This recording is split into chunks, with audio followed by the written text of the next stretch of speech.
Yeah, but then you just asked him whose DMs he slid into. No, maybe he's sliding into yours too. He's a marketing beat slut.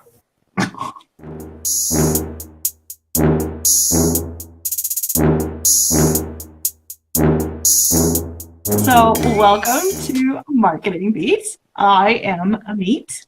Let's see. What?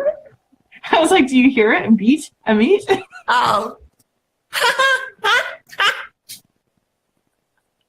I've got about 9 years of experience in pay-per-click advertising, and this is my co-host.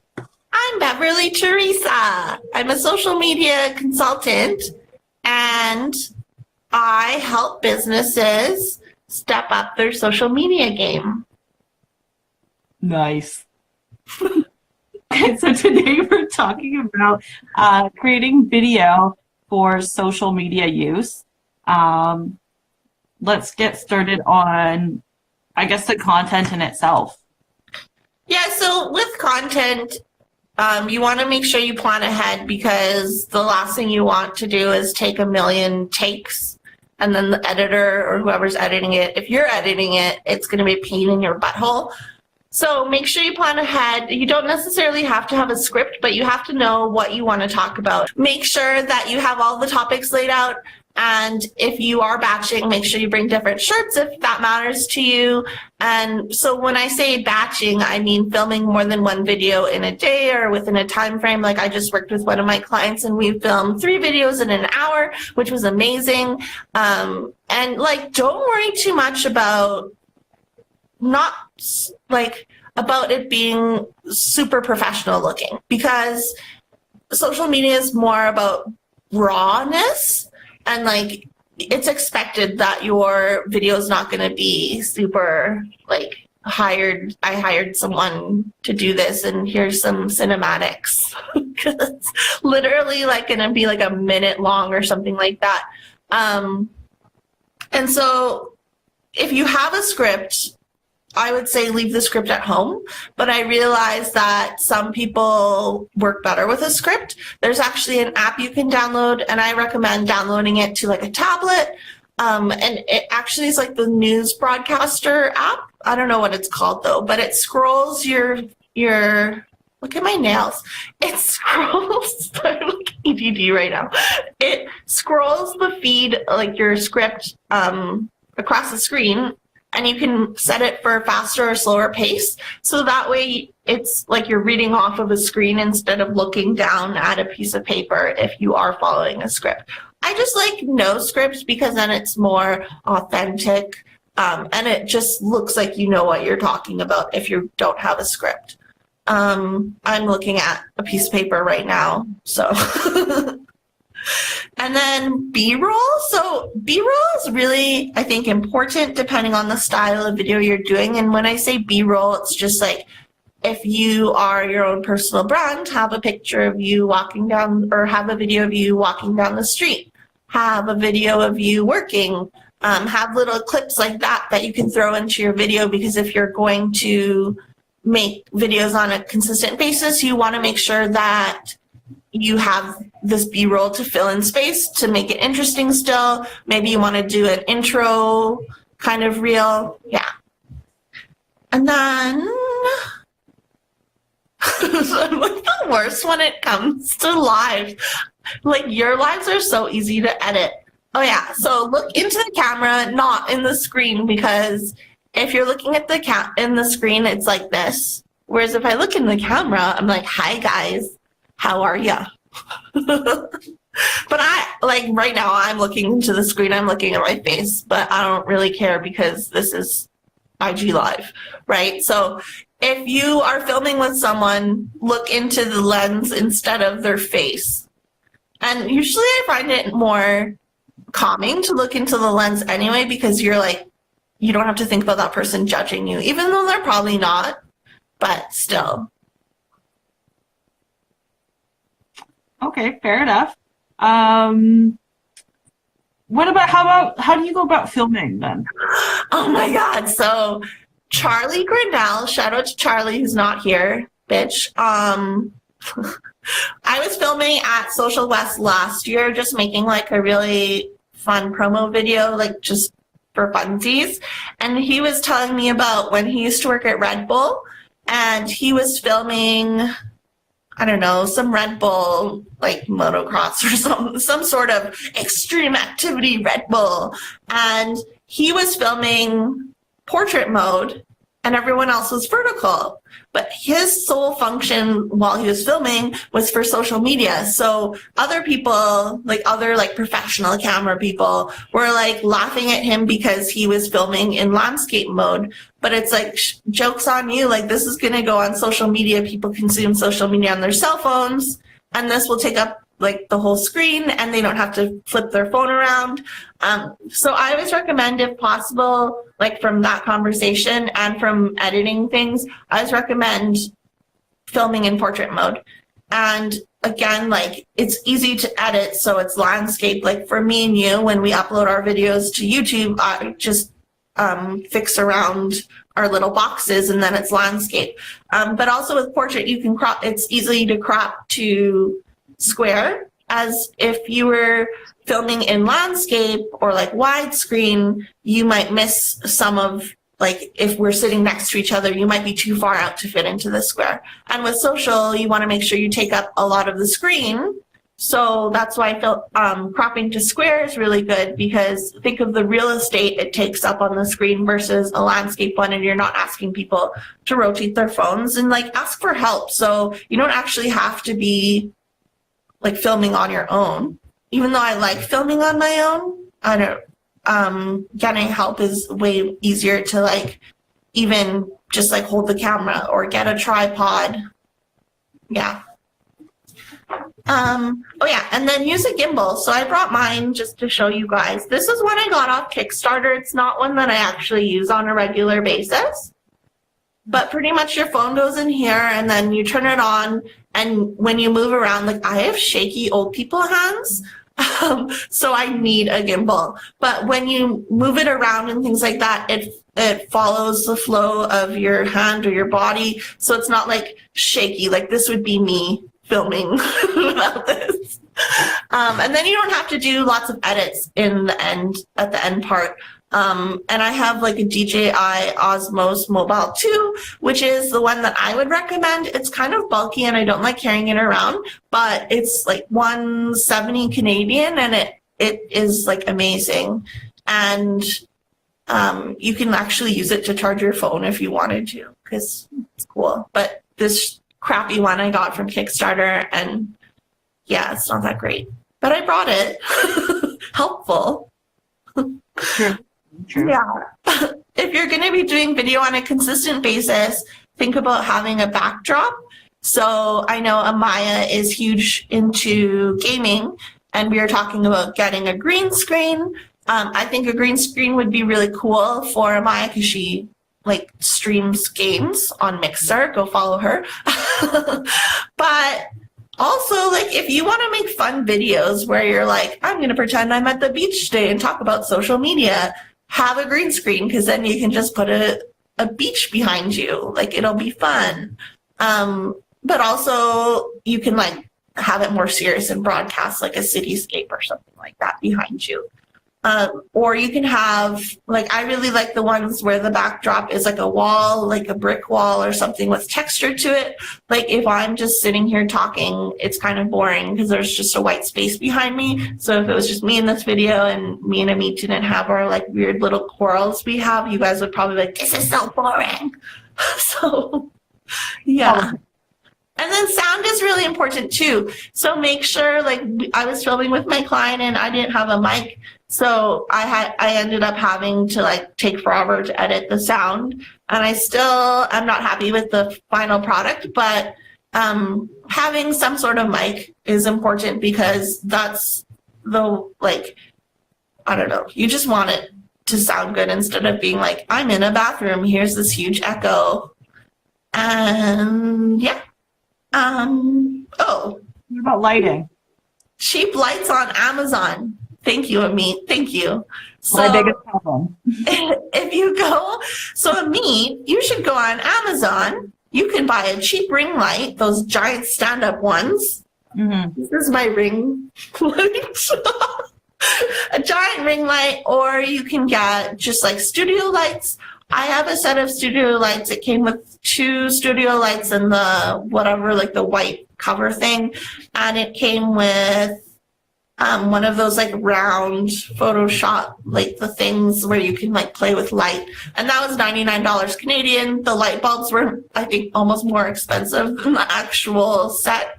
So, because you have to buy like bright white lights or whatever. Like I just bought the ones that Amazon recommended to me, but there is like a cheap way to do it. You can rent lights from places like Visitech and things like that, or you can make your own light box like Amaya's doing. Then, sorry, I'm like, flowers.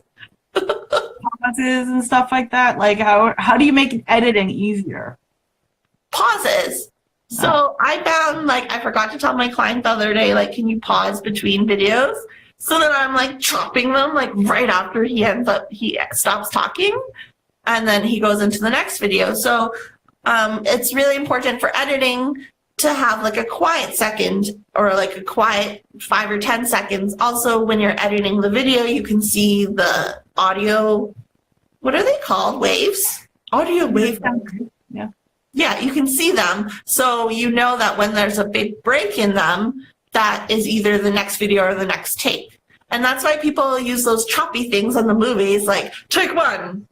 And because it makes that loud clap and then it stands out in the audio. I mean, I'm just assuming that's why. I mean, is that right? You know what? I don't actually know. I think it's like more or less for the visual effect. When you start a new take, then at least they know what to look for within like the. Yeah. Yeah. But that's like pretty much like just be prepared for when you're filming, because if you're not, then you suck and it's going to take forever. Is that a good tip? Job. But what about like for other platforms like LinkedIn and stuff like that? Do we still want to be creating the same kind of content? Oh, good question. So LinkedIn is very like professional. So the fun and casual videos you might be publishing on other platforms probably won't work on LinkedIn. And you want to make sure that you're providing a lot of value when you are doing LinkedIn videos. So something that's educational or helping them improve whatever you're talking about. So I'll do a social media post on LinkedIn and I'll talk about how to optimize for video, but I necessarily wouldn't upload this one because I'm swearing and I'm like, you know, just me. I might make a more refined one and put it on LinkedIn. Fair enough. Okay. I guess that makes sense. Let's talk about editing. I guess that would be the next step. Yeah. So once you bring it into editing, like people always ask, like, what app do you use or what program do you use? Do I have to spend $1 million on Adobe, whatever it's called, Adobe Premiere? I don't know. But I actually just use Wondershare Filmora 9. And Wondershare actually has some really great apps. They have Wondershare Filmora 9. They have one that is dedicated to recording your screen, Wondershare Screen Recorder or something. And you can also stream from there for gaming if you wanted to. And they have Wondershare PDF Elementor PDF, and that's like the Adobe version, or like that's their version of Adobe Reader or Adobe PDF. And like everything is like cheap and you're not subscribing to anything. You just like buy it and then you have it forever, which is amazing to me. So Wondershare Filmora, when I was a Mac user, I used, what is it called? The one that comes with it. I don't know. Do you know what I'm talking about?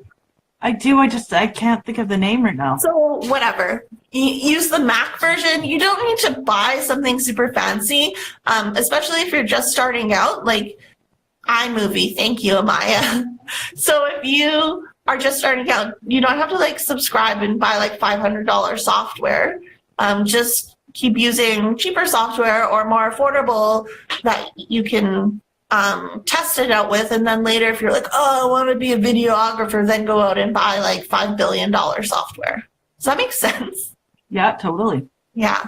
Oh, and also with editing, you want to make sure that the first 5 to 10 seconds is kind of like pulling in your audience, because on average, people will just watch the 10 seconds. I think 1 out of 5 people will click away after the 10 seconds. So if your 10 seconds isn't interesting, no one's going to care and no one's going to watch your video. So that's why, like, when I edit the marketing beat ones, and it also helps with our brand as well, but I put in, why are you smiling like that? I feel like you're up to no good. No, I was yawning. I was covering my mouth. And then I went like this just because. So I always put in like little candid moments that me and Ameet have when I edit our marketing beat ones, and that will be like the first 5 to 10 seconds because they're funny. And I don't actually know if they work. I like them. I like them, and really we're doing it more for ourselves instead of like becoming YouTube famous, so whatever. But making sure that you keep the bumper. So the bumper is like when your logo pops up and you're all like, ooh, the intro to the video. Put the bumper at the end, because a commercial real estate firm in Edmonton that I used to work at, I won't name them, but I used to work at them for 5 years. They have like a 10-second bumper on their videos, and I'm like, dude, like, who's doing your fucking videos? Like, I don't want to sit here for 10 seconds and watch your fucking logo go on the screen. And then it's like, okay, well, I wasted 10 seconds of my life looking at your stupid logo. So it's not stupid, but they just need to optimize for social media. And yeah, don't get me started on that. Sorry, just off topic. So yes, also take into consideration where you're posting the video. So with like that commercial real estate firm mostly posts them on LinkedIn. So making sure that you optimize the timing for LinkedIn, you optimize the size for LinkedIn. If you Google social media video sizes, Sprout Social has a blog post that they always keep up to date. And they'll have the actual recommendations for the, like how many pixels wide and tall it should be and things like that. So making sure you utilize a resource like the Sprout Social blog post, that is really important. You just Google it, it'll come up. And they also have the timing and the frame rate per frames per second of like the recommendations on what to use, and also what type of format each social media platform will allow to be uploaded. So you can upload like MP4s or MOV files, or maybe some social platforms don't take it.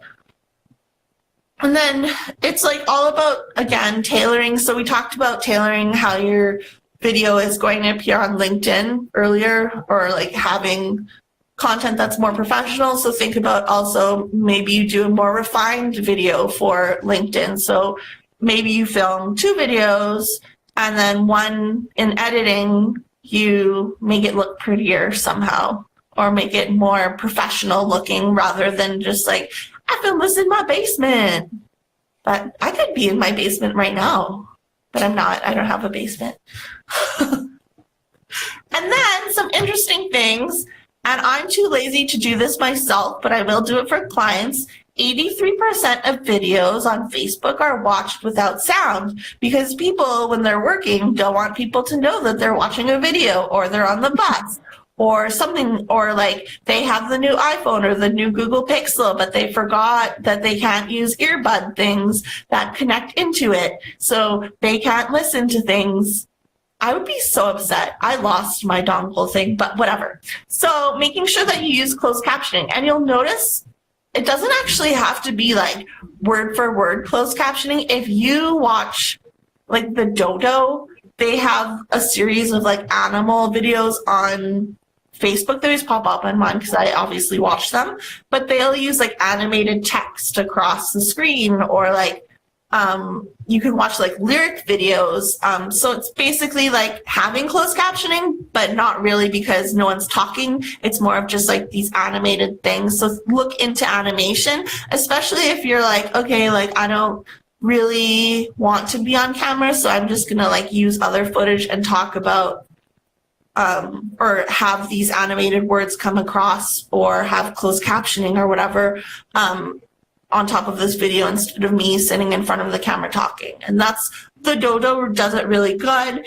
And then captions are really time consuming too. Ameet, I'm sure you can attest to this, because Ameet captioned one of our videos and I was like, I feel so sorry for you, girl. So sorry.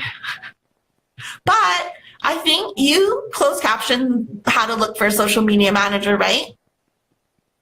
Sorry, say that again? Did you caption the social media manager video? Yes. Yeah, so that video actually has more views, I think, than any other one on our channel, and I think it might be due to the closed captioning. I think the other half is the fact that you actually sent a newsletter out about it too. I'm sorry that my open rate is so amazing. I'm not complaining. I need to do it more. No, I need to do it more. But also I think to be inclusive as well, I like the idea of having captions for people who are hearing impaired, but I'm literally I need to get off my ass and actually move forward with how I feel. So actually put closed captions on everything that I do. Because it is time consuming. And then at the end of it, have a call to action or have a reason why you're doing a video. So let's say I'm talking about how to optimize social media videos. And then at the end of this, I'll be like, go download this PDF on blah, blah, blah.com. I don't have a PDF with a checklist or anything like that. But at the end of the video, I could be like, download my checklist now. And then that's my call to action so I can get your emails. So having a purpose for the video definitely helps in why you're doing the video, because I don't know, people just upload really shitty videos sometimes and people are like, why is this relevant to me? I'm not learning anything. And they just did it because they love their face or something like that. Yeah. Fair enough. Amaya had a question. It said does Filmora do that? And I don't know what she... I think she might mean closed captioning. Amaya, if you mean closed captioning, Filmora won't do closed captioning for you, but they do have templates for you to type in the closed captioning. And then the Filmora screen doesn't do it either, if that's what you're asking. Yeah, she was talking about CC. Yeah. No, literally when I did closed captioning for a couple of my videos, I uploaded them to an AI, I forget what it's called, but this AI thing, you upload the audio file and then they'll just rip the audio and make it into a text file with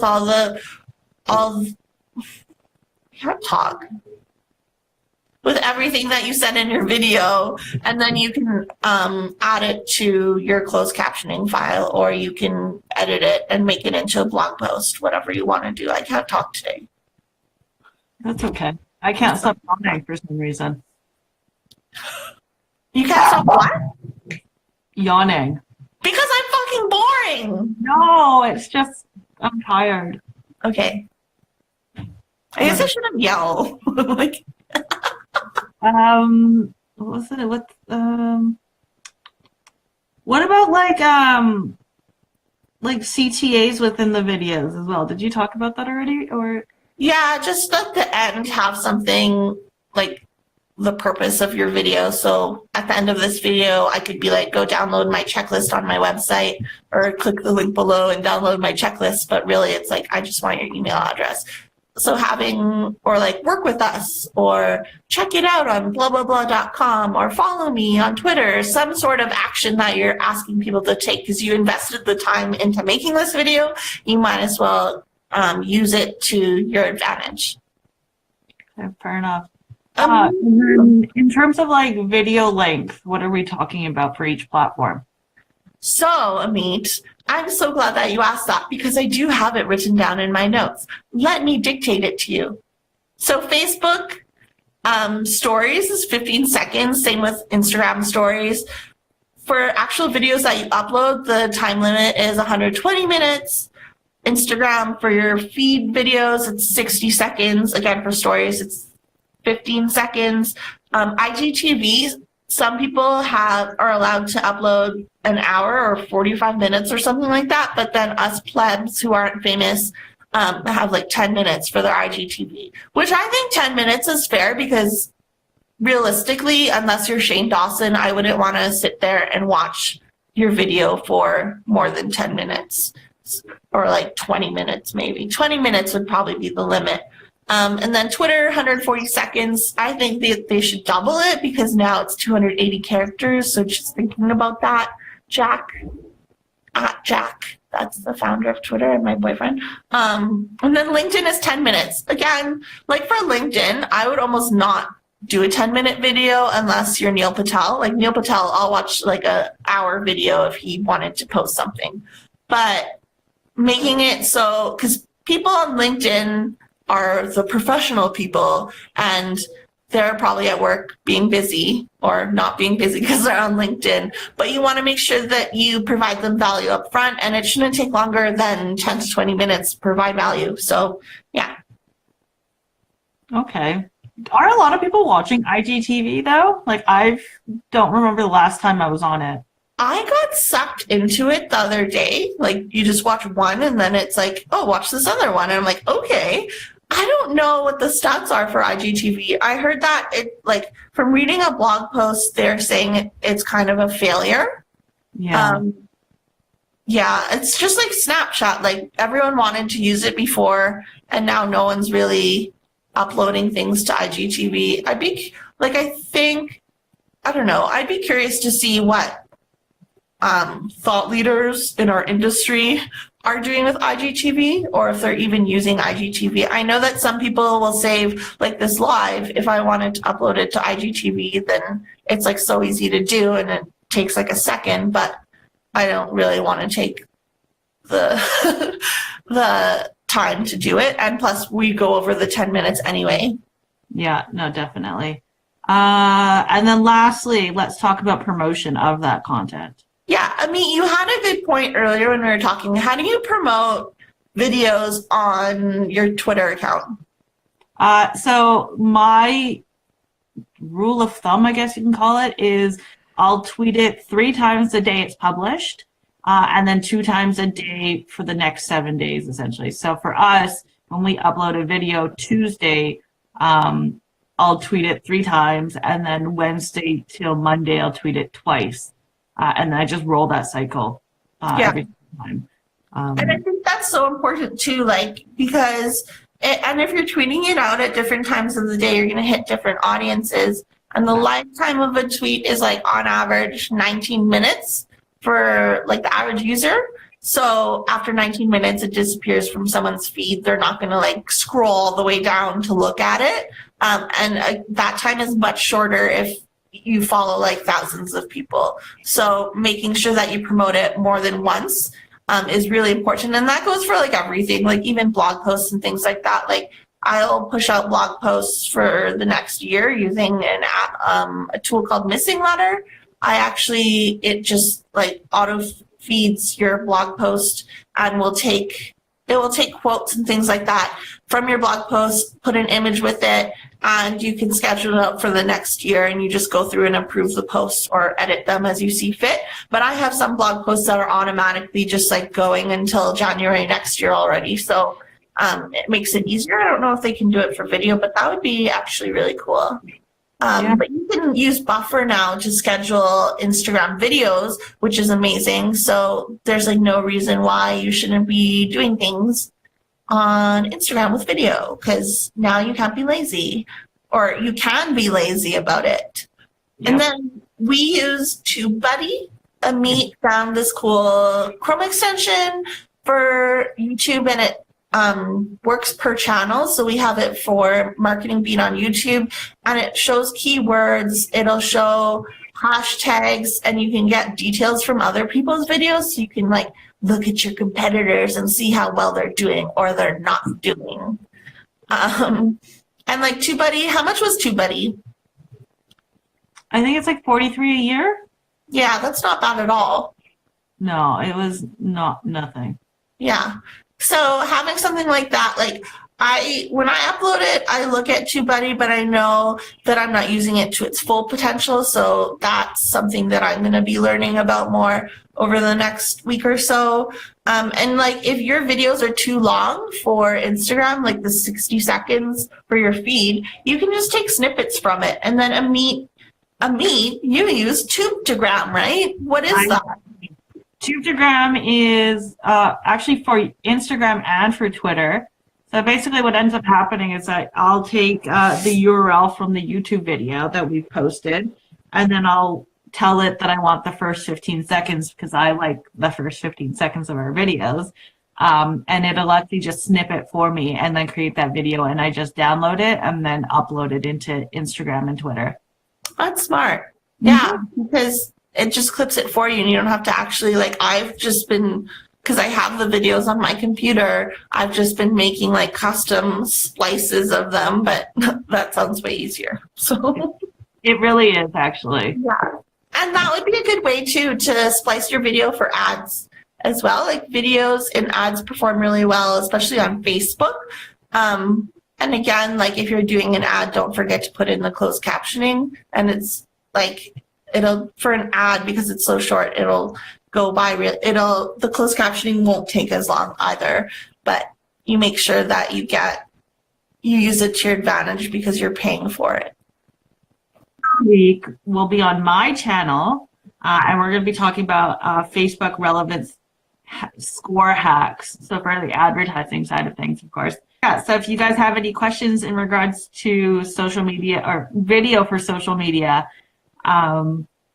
slide into Beverly's DMs. Slide into my DMs.